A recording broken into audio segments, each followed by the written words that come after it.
Close your eyes and let's go back to the chemistry classroom. What do you remember? Flashcards? Anxiety? Many of us left that room convinced of one thing: I'm just not good at chemistry.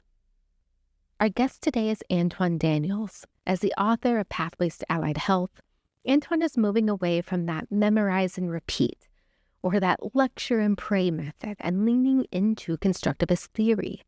The idea that we only truly understand things and learn is when we figure them out for ourselves. You're a chemist, you're an educator, a researcher, a business owner, a community advocate, but before all of that, you were a student. Can you tell us where it all started for you? It all started probably on the porch of my great-grandmother's house. I was helping make sun-baked tea, and my job was to add some sugar into it as it wouldn't dissolve all the way, so I would add a little more sugar. And I had no idea what I really was doing, but she just said, be patient, and when the sun begins to hit it, you'll notice it. And I did know a color change, and then that I would add sugar in, and it would all dissolve in some cases, but it wouldn't. So about 3 o'clock in the evening, it was warm enough, and we would have that sun-baked tea, and then she would add the lemons in very late, like right at the end. And so just that knowledge of what she understood just from being passed down from her mother and grandmother of making sun-baked tea taught me a whole, what we now call student learning outcomes, about solubility, acid and bases, heat transfer, specific heat, because she was sometimes put foil around the bottom of it to keep it even warmer, to make it stay warm. And I had no idea what was taking place, but she would send me out there and do that. And I would do that back and forth and run in the house with the sugar and those kind of things, not weighing nothing, just doing it all by eyeball. And so that was my first, first classroom. Then in school, it was kind of like, just do what you're doing, but don't bother nobody. I really had a chemistry 2 AP teacher who was mad that I signed up for chemistry 2 AP. And she was like, sit over here and don't bother nobody. And people laugh at that and say, we got treated like that. I'm like, yeah, but actually, it's a quote I sometimes use called, when people put you in your place, let them. When she let me go on my side, and I was able to sometimes do science experiments on my own sometimes during the class, I could deviate off a little bit. She let me mess up my own stuff. I fell forward. When other students were doing the cookie cutter lab, the exact same way she said do, and get a certain reaction done, mine was coming out differently, and it became the peak where people would ask me, what did I do? And I said, I did this ratio versus this ratio. I did 2 to 3 ratio instead of a 1 to 2 ratio. And I just tinker with things. And so in hindsight, it was beautiful. I know I didn't do the best in the class, but I was building my own learning somewhat. So I have the pleasure of working with you to develop your JRL content publication. So for the rest of the world who hasn't, let's go back to the beginning. So in your foreword, you describe yourself as a practitioner of the constructivist theory of learning. So for those listening or watching who aren't familiar with constructivist theory, can you explain what that is and why it matters for students? Yes, best to be working with you still now, Deanna. It's been a great thing. So the constructivist theory is built off the fact that nobody's starts from zero. Everyone has a foundation that's embedded in their learning, in their environment, in their culture, in their setting, the ecosystem. So there's no zeros. There's no came from nothing. And so you want to look for those cognitive tags in the mind and to help build that schemata around what they know already.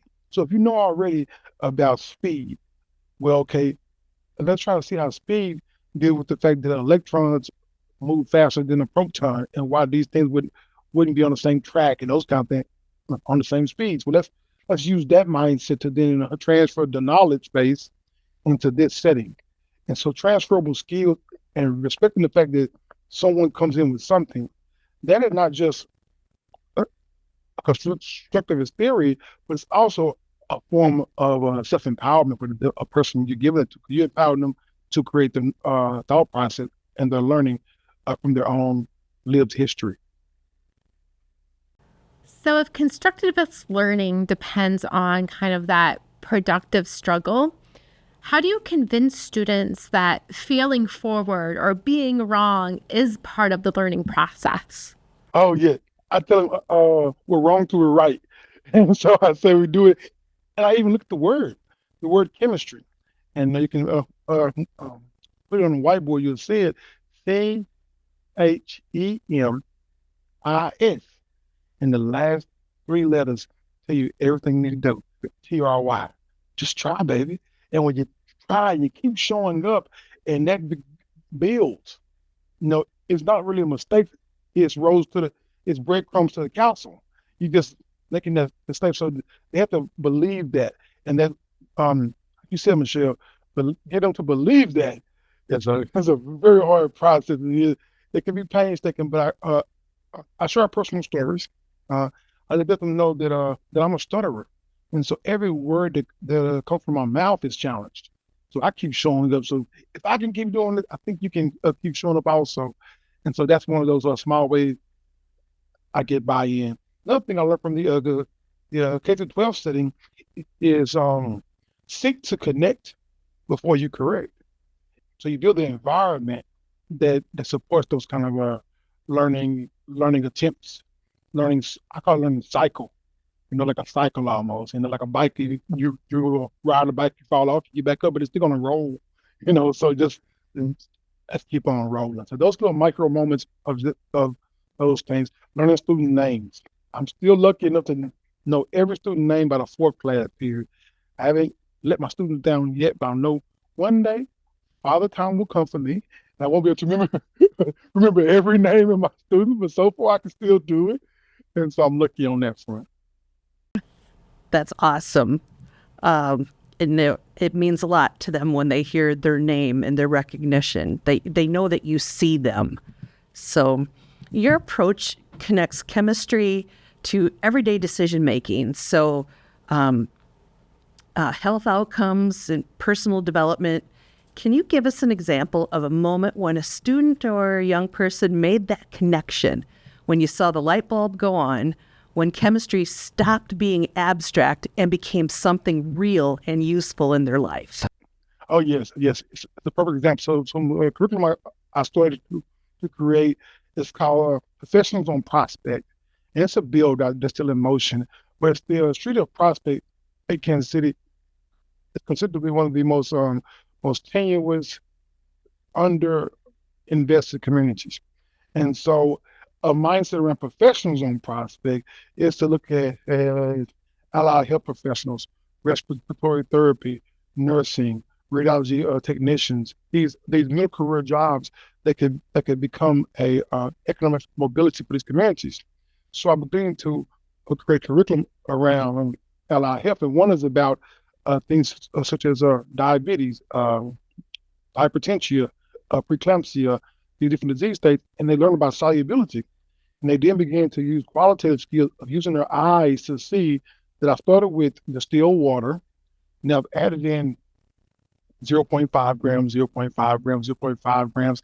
And I'm starting to see a small difference in my water, the way it's turbidity, it's the way it looks, possibly, those kind of things.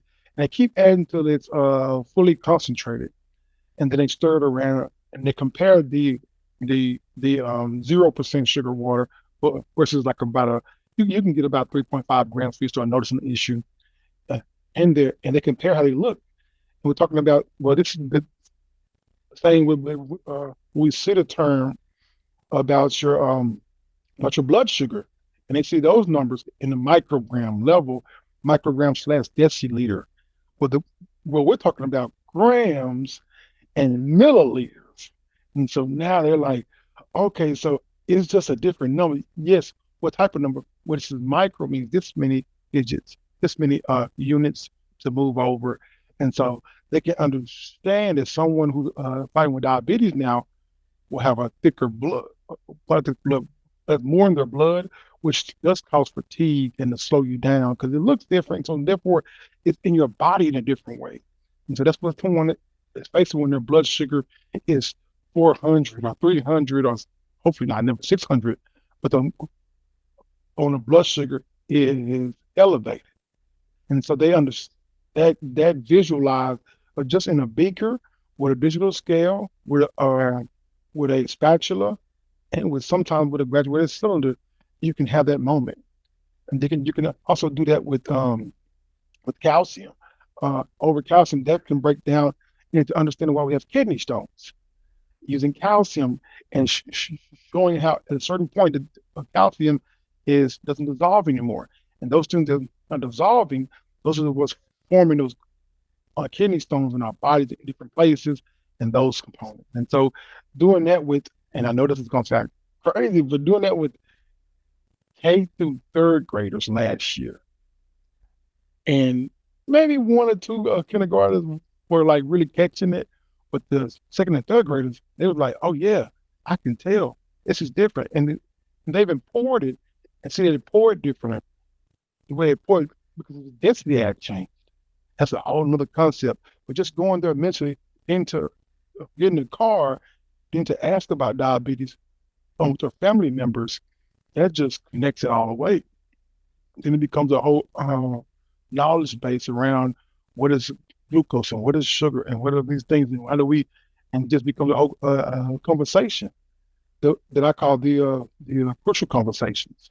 And so that's one of those contents I'm building out and working it out. Hopefully by late 26, we should have enough to go after some bigger opportunities.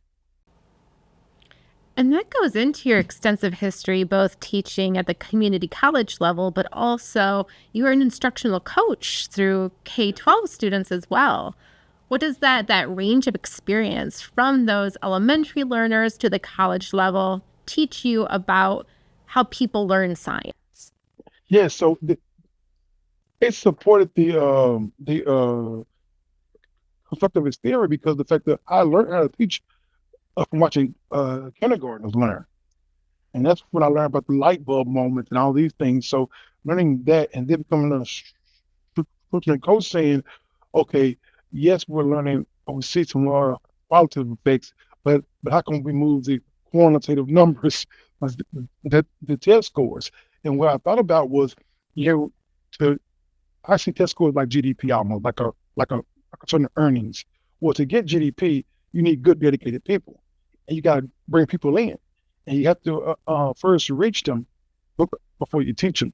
And so figure out ways that they have inputs into the curriculum, maybe through looking at a syllabus, engaging them where their strong points are, asking them a survey question beforehand for the learning, doing cahoots. That sounds funny, but embedded.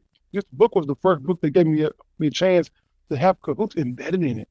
I've talked with 6 other companies before, and none of them had that.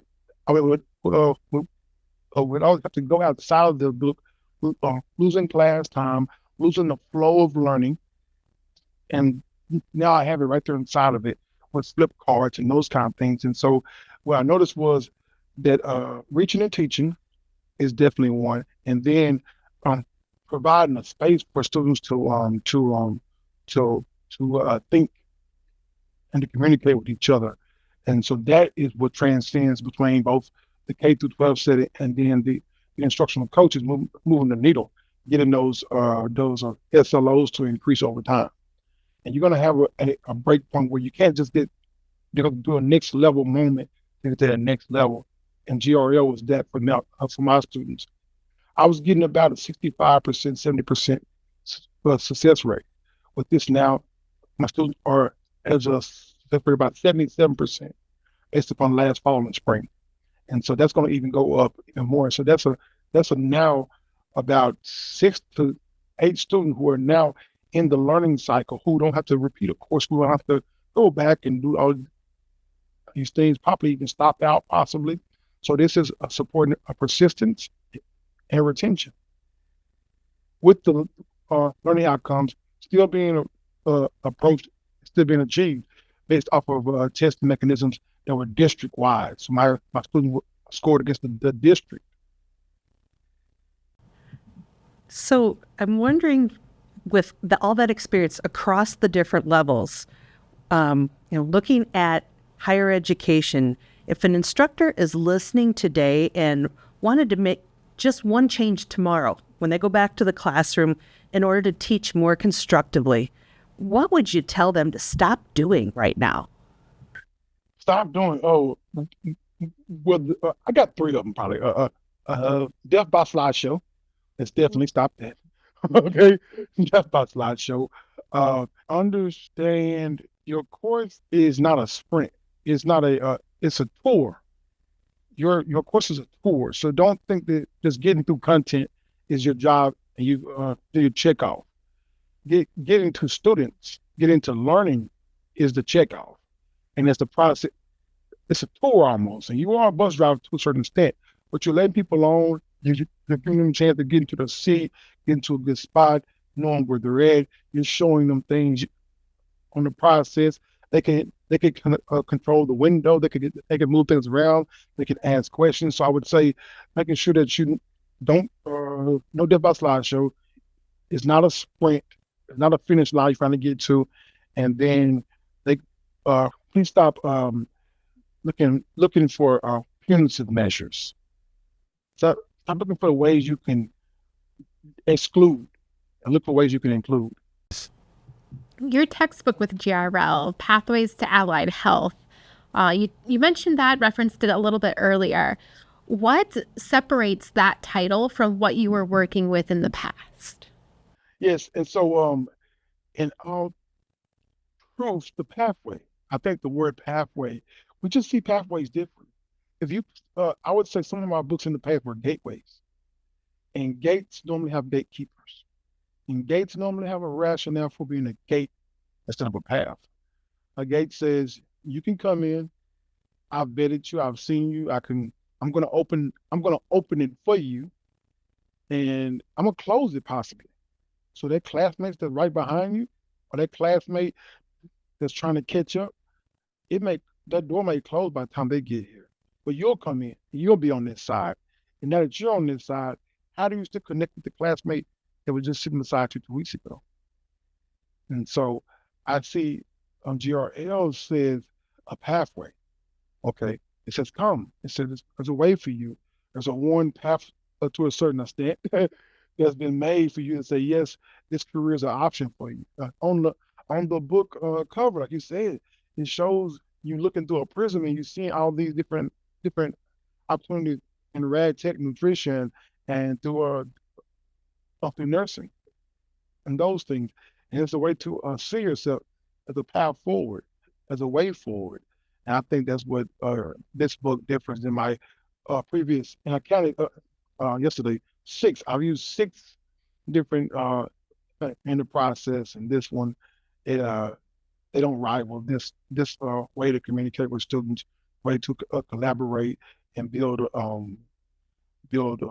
what I would say, this term I use, networks are great. You have to build a network, yes, but in my mind, nets have always been somewhat of a.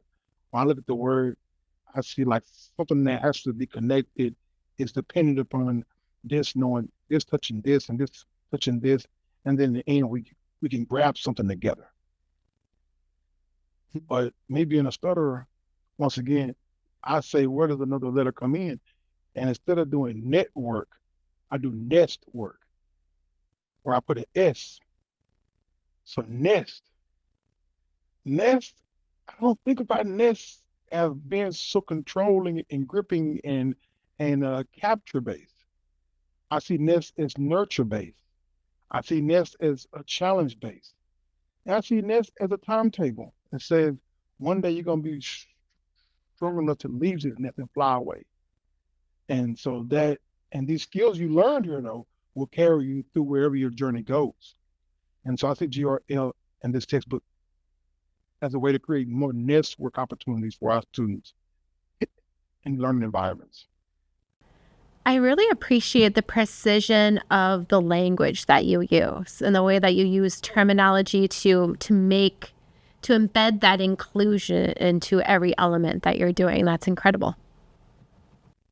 Thank you, thank you. It's a word thing. I will say Deanna wasn't able to kind of probe me. She was real good at probing. I think she planned some more questions sometimes, and she would be on there, and I'd be like, huh, I didn't think about it like that. And so it's from the curation of being coached up over the years. I think we met for almost a year and a half. Yes. We were good partners, for sure, for sure. You write that novel chemistry learners need to be seen, motivated, and empowered. So, for a student who has never felt seen in a science classroom, what do you think that means for them to open up a textbook that was written with them in mind? Oh, it means a lot. It means a lot, a great deal. So I had a student, and I had put a in chapter 4. There's a piece about a Medina. He was a merchant, but he became a chemist out of necessity, and so his um native home was Mexico, which is not California, but still was Mexico then.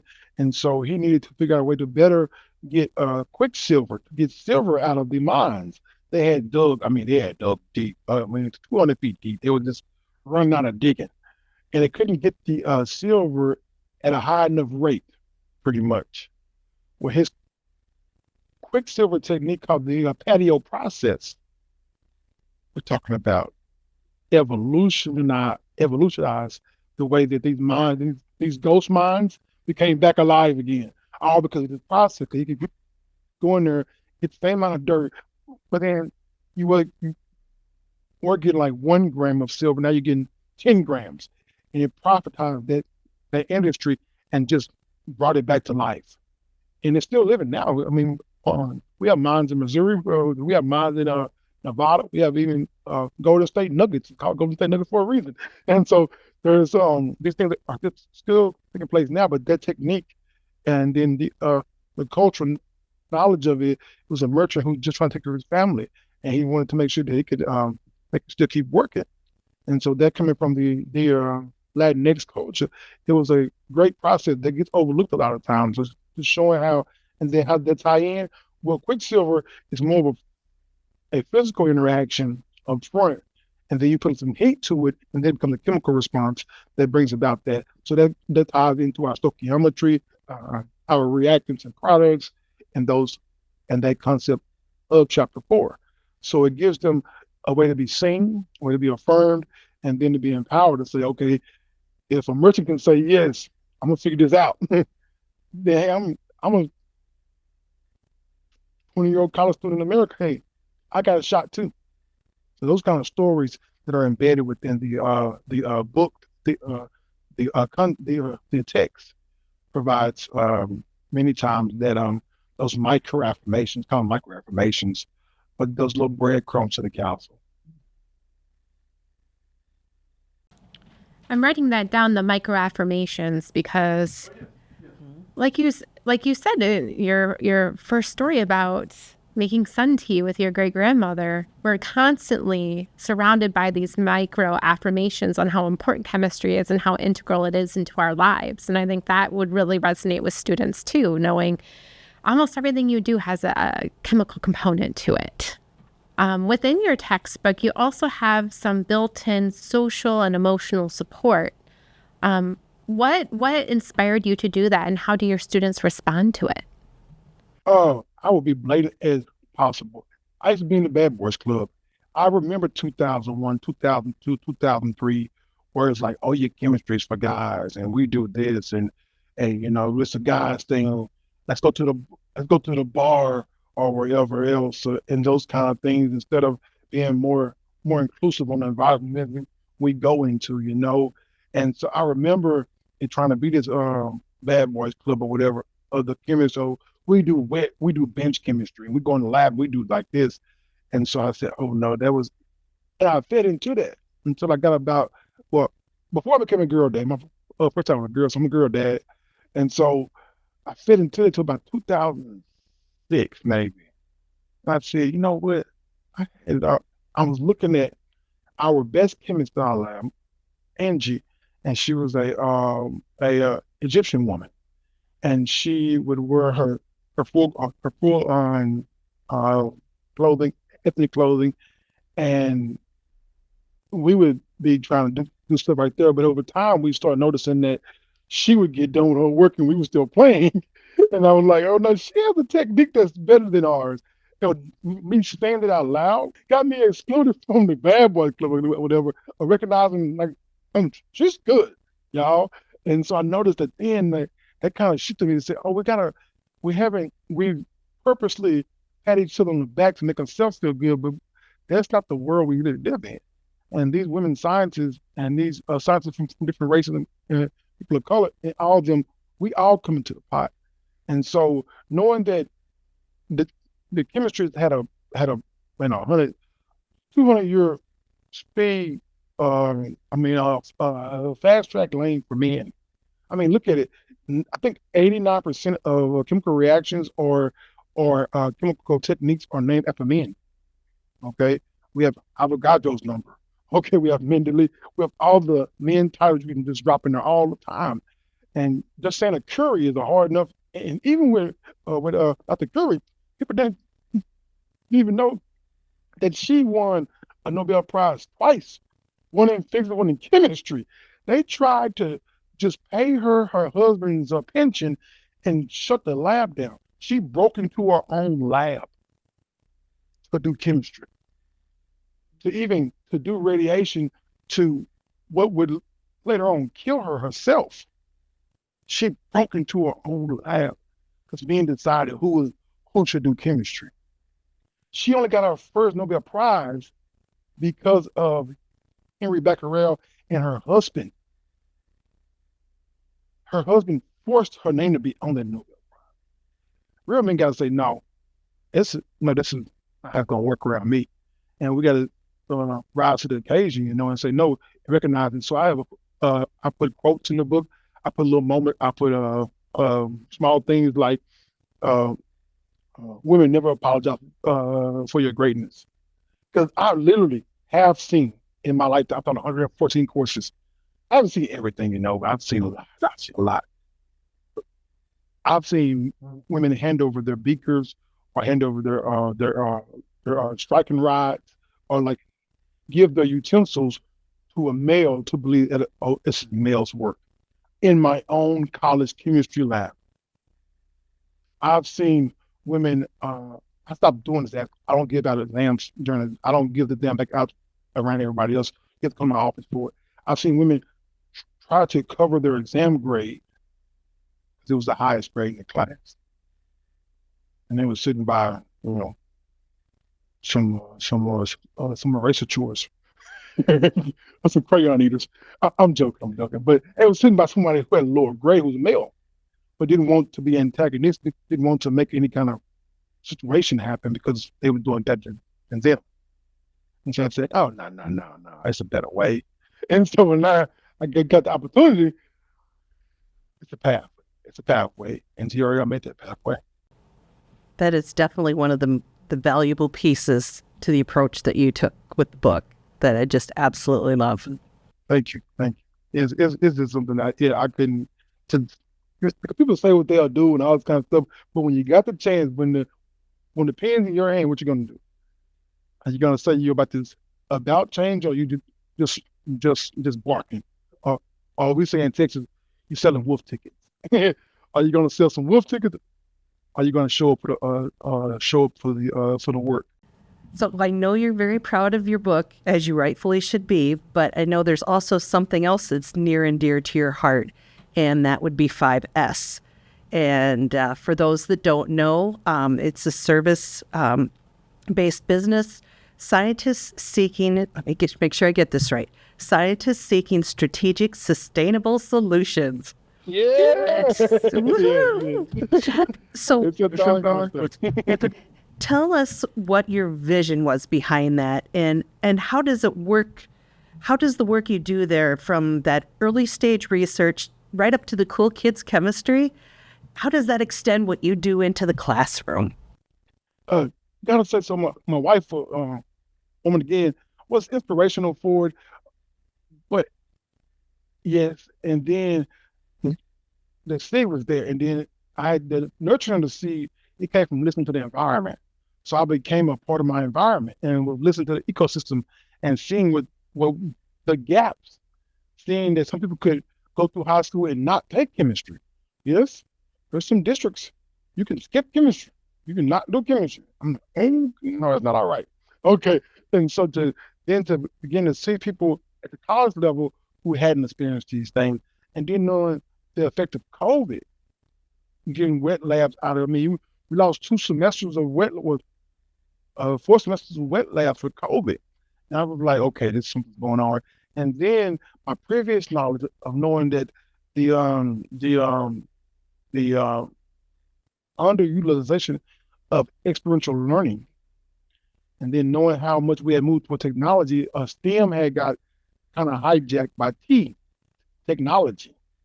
And I was like, no, this something, these hands got power. Okay, you can still do things with your hands in the lab. You can do, and you can create, and you can, stir and just dump a bottle the right way, and it crystallizes. And all those things, I said, okay. Now, and I went to school. I was just donate my time just to go to school, and I walked by the lab, and they was watching the teacher do a demonstration. And I asked him, so do y'all ever get to do that? And he said, not this year. I said, what?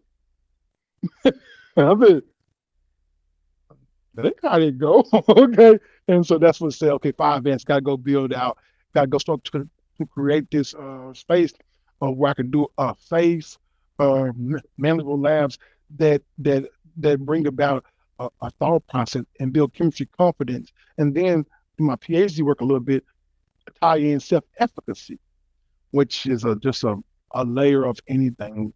I mean, self-efficacy is like, I mean, it touches everything we do in our life in some kind of way. And so that's what led to 5S saying, okay, you got to go to this community, and then have to rise the business from 6 contracts to 16, 15 contracts to possibly this year it could be in 20 plus contracts, but definitely 16 as of 15 of last year. And so building that curriculum out and building out these experiences, and then taking a model of, we are not just doing, we're not going to be so siloed. We're going to say we're going to do advisory, and that's reading over grants, improving grants, giving information about situations. I was just doing this for a novel therapy that's not illegal in America yet, called ibogaine. And it's a way to treat opioid abuse and PTSD.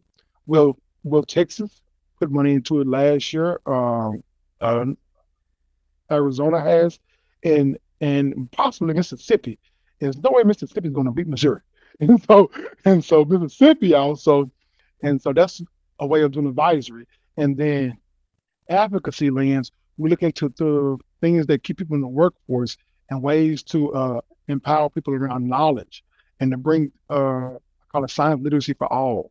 And so that's how that. And then cool kids chemistry, because who don't want to be a cool kid? Everybody want to be a cool kid. And so cool kids chemistry is a play on tongue a little bit, but let's say, the cool kids do chemistry. And in my lifetime so far, I have seen more than 5 kids put a ball down in the gym and run to the chemistry lab. Seeing that. And so that's pretty cool. That's an incredible win. Yeah. Yeah. You had mentioned that there were some big things happening in 2026, and that's around what you're doing with 5S? Yes. With 5S, but also with the GRS. So I'm a Jungian guy. I'm the NEA, the higher ed side. I'll be presenting about some of the ways that this book has been utilized in my classroom next month at the Phoenix, Arizona, for the higher ed conference. I'll be meeting some people in a small breakout room concept session, and try to improve the way people approach learning and thinking, and to get the to get to reduce that fear of the AI, because the AI is going to be there, it's going to be great, but the human component, the human touch, the human capacity is nowhere near AI. AI can never say, "Great job on that stoichiometric equation you got from 3 moles to 2.5 moles." That AI won't recognize that. They'll mess it all up. They'll say they'll do everything else, and it won't land the same. When I was just to see the face of a student who Jamila, and she was lighting up Bunsen burner like that, like with her hand all far away. But on the second day, she took that Bunsen burner, put it in place, checked the gauge valve for the gas, lit it with a strong hand, pulled her hair back one time and lit it with a strong hand and lit it and didn't budge, didn't jump back or nothing. And just to see that chemistry confidence, those are transferable skills that could take her into any room where she'll feel comfortable around these things and not be having to worry about her to do it or give somebody else but they can do it and those kind of things. And so that's where 5S is going to be growing out. We're going to be going into the websites to build out, and we also have some going to attack the summer brain drain. So we're going to go from to Nebraska, Iowa, and time will be in both of those states. We're going to start with Kansas, Missouri. We're going to make these cool kid chemistry kits, and there'll be boxes that you'll take home over the summer, and it'll be based off of you becoming a 5th grader or becoming the 8th grader who takes a science map test, which is your science state test. So it'll be supporting those student learning outcomes for those student populations, and the box will go on, and then they can also be a cool kid chemist by doing signing a waiver and doing stuff with their parents or with their brother and sister, and taking pictures and posting them, and then sharing it out on the website. And they can receive T-shirts and paraphernalia and different things like that, and awards. And possibly, if it goes that far, we'll have the Cool Kid Chemist on the summer award, and they'll get a white coat with your name on it, with the logo on it, and with all the chemistry, fun stuff about it. So that's the goal. If not this summer, next summer, but it's going to be in the process, and so that's the big thing coming. But this getting more of the book out in front of people. I'm a professor. I've been blessed to become a PI this year, so I'm a PI now, a principal investigator for a National Science Foundation grant. So 3 years, $400,000. The school is do what they do with the money, and so we figure it out. But we're building capacity, the capacity for more researchers. And in that process, I'm building capacity. I'm also saying, hey, how you teaching your students? What you using? And so I'm trying to build that mindset around the way we can better reach our student population, but also at the same time we can lift our KPIs, those key performance indicators. Well, to lift KPIs, you gotta keep people informed, keep people involved, and keep people invigorated. And so I think GRL can do that. What would you say is the most persistent misconception in chemistry that you encounter year after year? Like, this is your chance to kind of rant, something that gets at you. Gonna set the record straight right now. You set the record straight. Chemistry is not just for smart people, not just for people who are great at math. It's not just for people who it's not just for this certain population of people who should only be able to do it. It's just for all. It's the central science. It officially is the central science, and so that chemistry is the space of where we're the third most gateway to a STEM profession. It goes algebra 1, biology 1, and then chemistry. And many times in those higher order STEM careers, we're the number 1 gateway because you got to go through chemistry. You get the algebra 1, then you're good. You got to get the chemistry, which is going to get you to through chemistry 2, through all the other courses you have to get to through chemistry. And so it's just one of those things where it is the central science, and it's not something that, it's a rationale for it. It's not just something you get to, don't just try to sit and get it. Oh yeah, sit and get. I got some sit and get us right now. They try to sit and get it, but the book won't let them. Oh, believe me, when Deanna has that stop sign, that book is a stop sign, and it says stop in the name of chemistry, and you have to go do some practice problems and talk to somebody beside you. They don't want to buy in. Sometimes they're like, oh, look, I'm wrong. Okay. And he's going to do a learning lab. He's going to actually walk around the room and see who's working. And oh man, I got to work. And so, no, that right there, it's not a sit and get. It's not just for the so-called smart, and it's not just for the people who can do math. It's not just for them.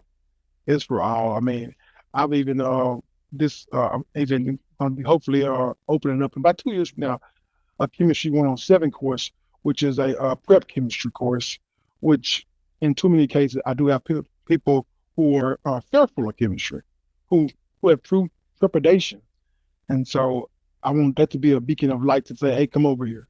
There's space for you over here, and to get them into that space. And so even if it's one class, 15 students a year, that's fine. Let's get that start. Let's get that base, that base growing, where people don't feel like, oh man, that fear factor. Well, you definitely are a beacon of light, my friend. I'm so glad that we were able to get together today and do this. Is there anything that we haven't touched on today, Antwan, that you'd like to share with our audience before we wrap it up? Just that, that the process of, so for the future writers and the future publishing that will come out, when you're in this process with you're going to be your chance to be coached along. You're going to be given freedom to think, freedom to be challenged, to be called up on your rigor. You're going to be given those things, and no matter if you are serving 300 students or serving 500 students or serving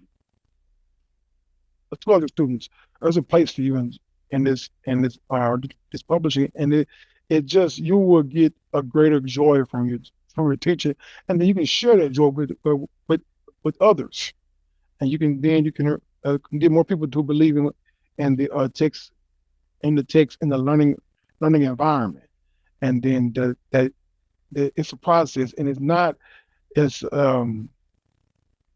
you gotta have some guts, no glory, and it's just something for those who want to leave education better than when they came into it, and that's why I would say, think deep, think long, and get to right.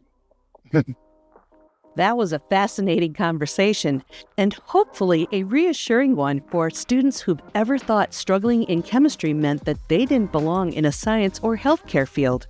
What we heard today is that understanding doesn't come from memorizing steps. It comes from making sense of ideas, testing them, and sometimes getting them wrong before they finally click.